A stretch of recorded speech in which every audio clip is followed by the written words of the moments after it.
Hello, আসসালামু আলাইকুম। আজকে তৃতীয় অধ্যায় আইসিটি পার্ট। আজকে আমরা প্রথম ওয়ান বিষয় নিয়ে আলোচনা করেছি, এবার দুই বিষয় নিয়ে আলোচনা করি। দুই পার্ট আমরা ওয়ান বিষয় পার্ট আলোচনা করেছি। বাইনারি বাইনারি সাধারণত বলো দিন, বাইনারি সাধারণত থাকে শূন্য আর ওয়ান। শূন্য আর ওয়ানের পরে বাইনারি হয় না, অর্থাৎ তার ভিত্তি হচ্ছে দুই। আর অক্টালে বিট হচ্ছে 0 থেকে 7 পর্যন্ত, তার ভিত্তি হচ্ছে 8। আর হেক্সা বিট হচ্ছে 0 থেকে 9 পর্যন্ত, তো আমরা দিব। এরপরে 10 এ, 11 বি, 12 সি, 13 ডি, 14 ই, 15 এফ। আর আর আমরা জানি ডেসিমেল। ডেসিমেল সাধারণত হয় 10, মানে 10 থেকে শুরু করে 10 ভিত্তি, অর্থাৎ যত পর্যন্ত যেতে পারে। 200, 300, 400, 500, 600 যতই যেতে পারে, ওর কোনো নির্দিষ্ট সীমা নাই। এবার আসো, আমি অঙ্কেতে যাব। যে অঙ্কে জানতে হবে যে প্রথমে আমরা যদি ডেসিমেল থাকে, আমাকে ডেসিমেল মানে দশমিক।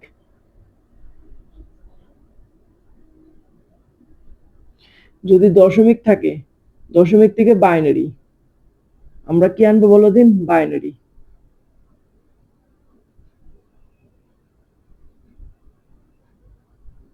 Octal, hexadecimal.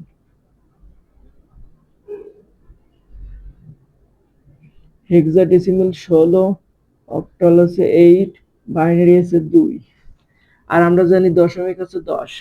এতটুকু তো আমরা সবাই জানি কম বেশি। আমরা পর্ব 1 এ আমরা শিখে গেছি। যদি কারো সমস্যা হয় পর্ব 1 এ এসে দেখে যেতে পারে। একে আমার বেশি দেওয়া থাকবে না, দেখে নিতে পারো। আচ্ছা, দশমিক আছে।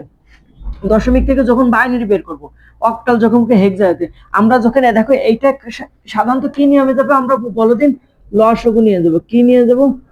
লসাগু। আমরা কি কোন নিয়মে যাবো বলো দিন? লসাগু। আমরা কোন নিয়মে যাব? লসাগু নিয়ে যাব, লসাগু নিয়মে যাব। তাহলে এবার আমরা একটু বের করি যে কিরকম। আমরা জাস্ট বাইনারি থাকলে 2 দ্বারা গুণ করব, ভাগ দেব। অক্টাল থাকলে 8 দ্বারা, আর হেক্সা থাকলে 16 দ্বারা আমরা করব। আচ্ছা, যদি আমরা এরকম একটা বলি যে আছে এখানে আছে মনে করো 52। এবার 52 এটারে আমরা বের করবো বাইনারি। তখন আমাকে কি রকম বের করতে হবে? আমরা তখন কিভাবে বের করবো? আমরা এখানে জাস্ট খালি 52টা পাতাবো। এবার এরকম একটা দিব দাগ, এরকম একটা দাগ দিয়ে দিতে পারি। আচ্ছা, দিয়ে এবার আমরা লিখবো এখানে ভাগশেষ। কি লিখবো? ভাগশেষ। তোমরা কি জিনিসটা বুঝতে পারছো? আমরা এখানে কি লিখবো? ভাগশেষ লিখবো। আমরা এখানে কি লিখবো? ভাগশেষ। এবার আসো, এবার আমরা যদি বাইনারি, আচ্ছা বাইনারি থাকলে আমরা 2 দ্বারা ভাগ দেবো। যদি অক্টাল হতো লসাগু, তাহলে 8 দ্বারা ভাগ দিতাম। আর হেক্সা থাকলে আমরা 16 দ্বারা, জাস্ট খালি একটুক, আর কিছু না। তাহলে এবার আমরা যেহেতু বাইনারি, তাহলে আমরা 2 দ্বারা করবো। 2 বলো দিন, 2 52 মধ্যে কত পেজ যায়? 2 52 মধ্যে যাচ্ছে 25, 25 দুগুণ 50, 26, অর্থাৎ 26 দুগুণ 52। তাহলে আমরা দেখেন এখানে 26। তাহলে 26 দুগুণ 52। হাতে আমার কিছু থাকে?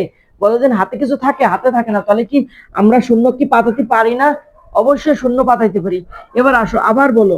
এবার আবার 2 2 আবার 26 মধ্যে কত বাদ যায়? 2 26 মধ্যে 13 বাদ যায়। কত বাদ যায়? 13 বাদ যায়। 13 দুগুণ 26। আমার ভাগশেষ কিছু থাকে? থাকে না। তাহলে ভাগশেষ কিছু না থাকলে কি হবে বলো দিন? শূন্য হবে। কি হবে? শূন্য হবে। তা আর এবার আসো, আবার 2 2 আবার 13 এর মধ্যে কত পেজ যায় বলো দিন? 2 2 এর ঘরে নাম তো বলতে থাকো। 5 দুগুণ 10, 6 দুগুণ 12, 7 দুগুণ 14, অর্থাৎ 7 নিলে বেশি হয়ে যায়। আমরা নিব হচ্ছে কত বার? 6 বার নেবো। 6 দুগুণ 12। তাহলে আমার ভাগশেষ কত থাকে বলো দিন? 6 দুগুণ 12। কত হলে 13 হয় বলো দিন? 1 না? আমরা আগে 6 দুগুণ 12, তাহলে কত হলে 13 হয়? 1 না?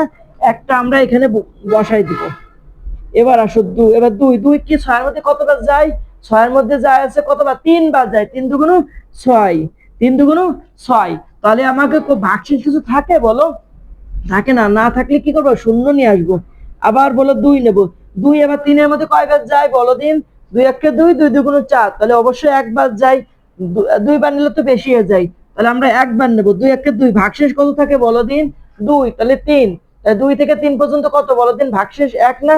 তাহলে আমরা 1। এবার আসো, এবার 2 কি 1 এর মধ্যে যায় বলো দিন? 2 তো 1 এর মধ্যে যায় না, কেন? 2 এর থেকে ছোট। এজন্য আমরা এখানে শূন্য নিয়ে আসবো। আর হাতের যে একটা, এখানে আমরা একটা বসাই দিব। শেষ। এটা হচ্ছে কি বলো দিন? এমএসবি। আর এটা হলো কি বলো দিন? এলএসবি। এমএসবি থেকে কি যায় বলো দিন? এলএসবি যায়। এবার আমাকে কি বলো দিন? এবার এই যে 52 আমরা পাতাবো। পাতানোর পরে এবার আমরা নিচের থেকে শুরু করবো। 0 1 1 1 0 1 0 0। এবার এইটা কি বলো দিন? বাইনারি। এই যে আমাকে উত্তরটা বের হয়ে গেছে। অবশ্যই যদি বলতে পারো ভাই তাহলে এর পরেরটা কি হবে, আচ্ছা তোমাকে আমি জাস্ট একটু আমি তোমাকে সুন্দর করে বুঝিয়ে নিয়ে আসতেছি। একই 52। এবারে 52 কে যদি আমি অক্টাল বের করতে কই তখন কি হবে বলো দিন ভাই, কি হবে? একদম সহজ। আমি বলছিলাম ওই যে আগের নিয়মে, এই যে 52 নিয়ে আসো, নিয়ে আসার পরে এবার আমাকে বলো, এবার আমরা কত দ্বারা ভাগ দিব, বলে দিন লসও করবো 8 দ্বারা লসও করবো, কত দ্বারা লসও করবো 8 দ্বারা। আর হেক্সাচালি কত দ্বারা লসও করবো 16 দ্বারা করতাম। তাহলে 8 52 মধ্যে কয় 6টা 48, 7টা 56, ভাই 7 নিলে বেশি হয়ে যায়। 7 নিলে কি হয়ে যায় বলো দিন, বেশি হয়ে যায় না? তখন আমরা নিব 6 বাদ, তাহলে 6টা 48, আমরা এখানে 6 নিব। 6টা 48 কত হলে 52 হয় বলতে পারো? কত হলে 52 হয়? 4 হলে হয়। কত হয়? 52, তাহলে 48, 49, 50, 51, 52, তাহলে হাতে 4 না? 4টা কে দেবো বলো দিন, এখানে বসে দেবে, 4টা এখানে বসে দেবে। এখানে আমরা ভাগশেষ লিখবো, সবসময় যে লিখতে হবে এমন কোনো কথা না, পরীক্ষার খাতায় লিখো। এবার আবার দেখো 8, 8 কি ভাই 6 এর মধ্যে যায়? 8 বড় না 6 ছোট না? যখন মানে যেটার ভিতর যাবে সেটা যদি ছোট হয় আর ওটা যদি বড় হয় তাহলে তো যায় না, না গেলে কি বসবে বলো দিন? এই যে শূন্য বসবে আর এই হাতের এই 6টা বসে যাবে, হাতে 6টা বসে যাবে। তাহলে অতএব তাহলে 52, তাহলে এবার 52 এবার কত হবে বলো দিন? 6 4, এটা কি বলো দিন? অক্টাল। আমার কথা কি তোমরা কি বুঝতে পারছো? অবশ্যই। তাহলে তোমরা যদি বুঝে থাকো তাহলে তোমরা এই অঙ্কটা করো দিন দেখি। আমি একটা অঙ্ক দিচ্ছি সেটা করো দিন, বলো দিন। এটা এইটা কত হবে? এটা হচ্ছে 72, এটা হচ্ছে কত হবে? 72, 72 কে বলো দিন হেক্সা বানাও। এটা কইরা আমাকে একটু ইনবক্সে নক দাও, আমি হোমওয়ার্ক দিব। এগুলো করলে তোমরা বুঝতে পারবে জিনিসটা কি। আবার তোমাদের বুঝে দিচ্ছি, যদি মনে করো দশমিক, দশমিক আছে 10, দশমিক থেকে বাইনারি অক্টাল হেক্সা যে কোনো একটা নিয়মে যাইতে বলে। দশমিক আছে প্রথমে, তো বাইনারি অক্টাল হেক্সা, তখন আমরা কোন নিয়মে যাবো? লসাগু। লসাগু নিয়মে এখানে ভাগশেষ, অর্থাৎ এখানে যদি বাইনারি থাকে 2 দ্বারা আমরা লসাগু করব, আর যদি অক্টাল তাহলে 8 দ্বারা। আর হেক্সা চাইলে আমরা করবো বলো দিন, একটু আগে বলে আছি হেক্সা থাকলে কত দ্বারা করতে হবে? 16 দ্বারা করতে হবে। কত দ্বারা করতে হবে? 16 দ্বারা। তোমরা কি বুঝতে পারছো আমার এই ক্লাসটা?